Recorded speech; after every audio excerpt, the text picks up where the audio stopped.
Holding space is about showing up authentically and creating safety in the moments that matter most.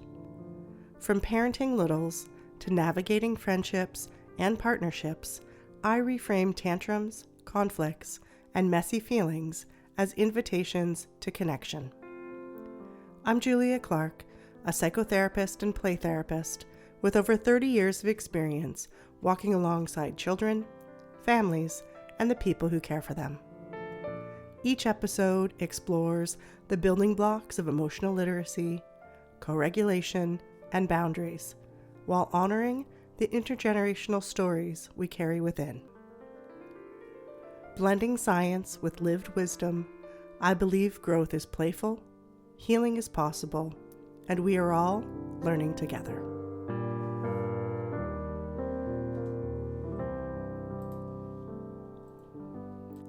Hi, I'm Julia, and together we're holding space.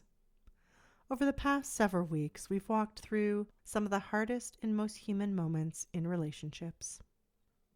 The yelling, the shutdowns, the I hate yous, and the messy in-betweens that make us wonder if we're doing it all wrong. But here's the truth that keeps showing up again and again. We don't have to get it right all the time. We just have to come back. This is what repair really means, and it's the heart of connection. Looking back. In episode 26, we learned about Dr. Dan Siegel's hand model of the brain, a simple way to visualize what happens when our thinking brain flips offline and our emotional brain takes over. That visual became our shared language for rupture, a way to understand dysregulation without shame. When we explored flipping your lid, how our nervous system moves through fight, flight, and freeze, and how returning to calm begins with awareness, not willpower. We looked at the raw honesty of I hate you, and how those words often mask fear and longing. We unpacked shutdowns and silence through the lens of Bessel van der Kolk, and we talked about repair, the art of coming back after yelling, inspired by Brené Brown's research on shame and resilience, and Winnicott's faith in reparation as growth. Every episode has circled the same truth. Safety is not the absence of conflict. Safety is the ability to repair. Why repair is the foundation of connection. Dr. Gabor Maté often says, the essence of trauma is not what happens to you, but what happens inside of you when there's no one there to help. That's what rupture without repair feels like. Disconnection without someone to hold it. When we repair, we do the opposite. We show up inside the experience, offering presence where there was once isolation. Repair teaches the nervous system I can lose connection and still come back. And that's how resilience is born. The science beneath the softness. From a polyvagal perspective, repair is a state shift. It's the movement from protection, fight, flight, and freeze, back into connection, ventral vagal safety. When we pause, breathe, soften our tone, or reach out gently after conflict, our nervous system releases oxytocin, a chemical signal that says it's safe to connect again. That small shift in breath, tone, body posture tells the other person's nervous system, you're safe with me. It's not the words I'm sorry that do it. It's the regulation underneath the apology. What this looks like in real life. With a child. After an argument over bedtime, you find your child curled up in their room, quiet and distant. You take a deep breath before entering. Instead of more words, you simply sit on the edge of the bed and whisper, I got really loud earlier. That must have felt scary. I'm here now. Their body relaxes, and without words, they lean in. That's repair, not through logic, but through presence. With a partner, You and your partner had a fight about something small that turned big. Hours later, you walk into the kitchen, still feeling tender. You say, "Hey, I don't like how we left that. Can we start again?" It doesn't erase the disconnection, but it reopens the door to connection. In the playroom. Sometimes in the playroom, emotions rise like waves. A child might knock over a tower, scatter sand, or throw a toy in frustration. Instead of correcting or controlling, I take a slow breath and say softly, "Wow, that felt really big in your body."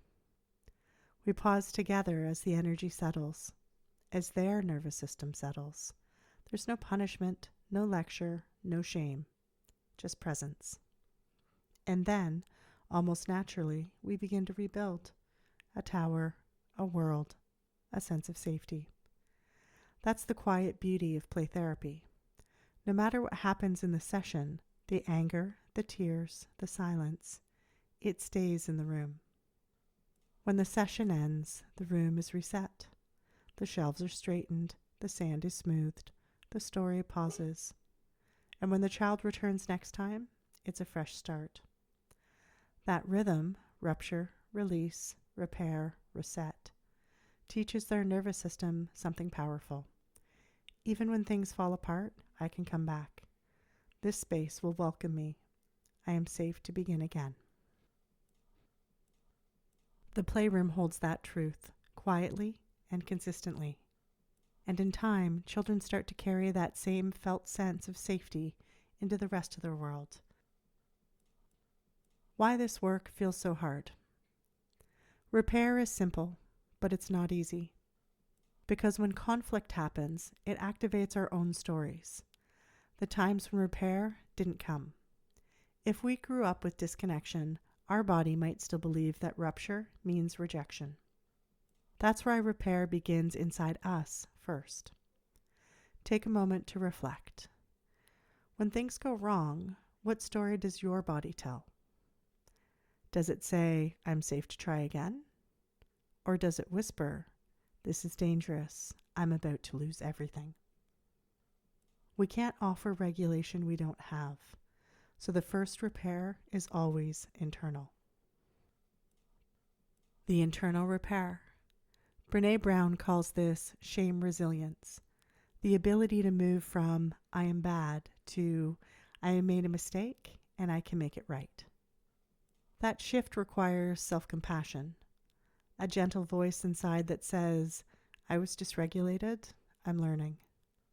When we can hold ourselves with softness, we stop demanding perfection from others. We repair from groundedness, not guilt. Try this. The next time you catch yourself in the loops of self-blame, pause. Place a hand on your heart and whisper, "I'm human. I can return." That one sentence is a nervous system reset. From theory to practice.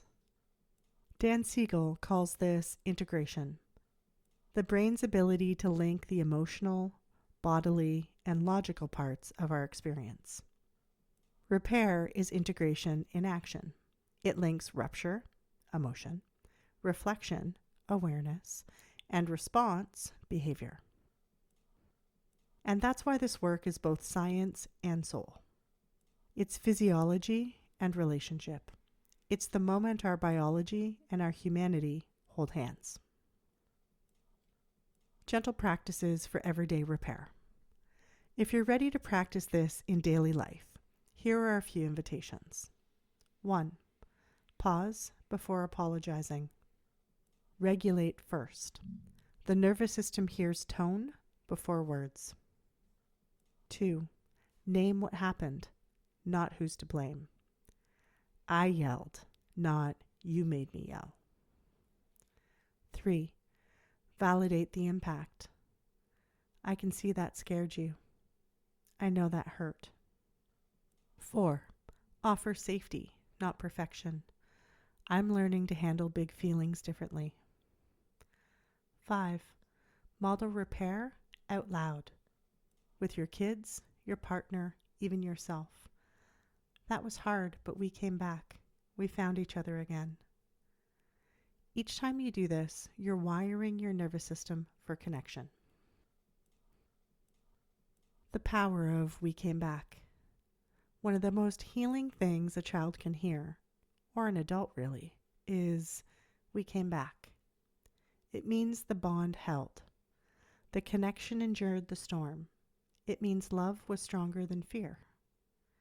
And this isn't just emotional, it's developmental. In attachment research, this is the moment that builds secure base and trust. The nervous system encodes it as, even when things go wrong, I'm not alone. That's repair as safety, not a performance, but a presence. A story that stays with me. A mother once told me, "My son and I used to have these battles every morning before school. One day, after I yelled, I came back into his room a few minutes later and said, 'I'm sorry, I got so big. I love you. Can we try again?' He looked at me and said, 'You always come back.' That's it. That's the work. Not perfection, not never yelling again, just returning." What happens when we practice repair? When we practice repair regularly, a few things start to change. The gaps between rupture and repair get shorter. Shame loses its grip. Relationships feel safer, even during conflict. And the nervous system begins to trust that connection is possible again. We start to internalize a new pattern, that safety can return, that we can make mistakes without losing love.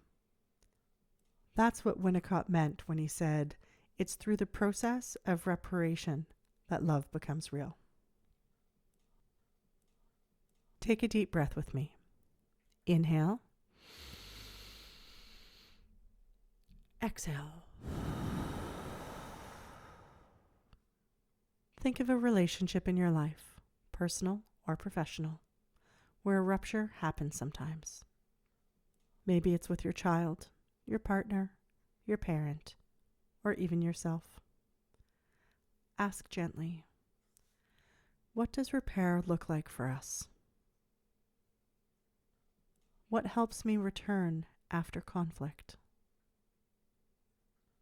What story does my nervous system still carry about safety? You don't have to have the answers today. Just start with awareness, because awareness itself is the beginning of repair. Repair isn't an endpoint, it's a rhythm.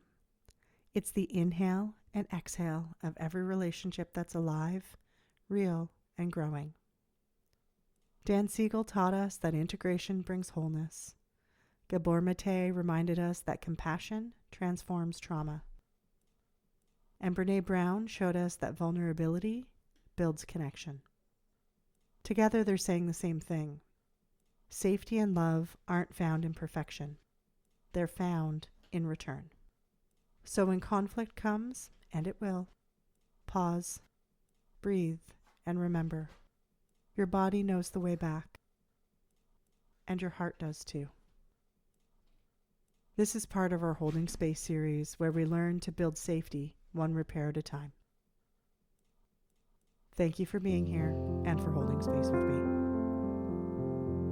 If the content of this podcast really resonated with you and you'd like to go even deeper, I'd love to invite you to step into this work more fully. Beyond the podcast, there are many ways that we can connect.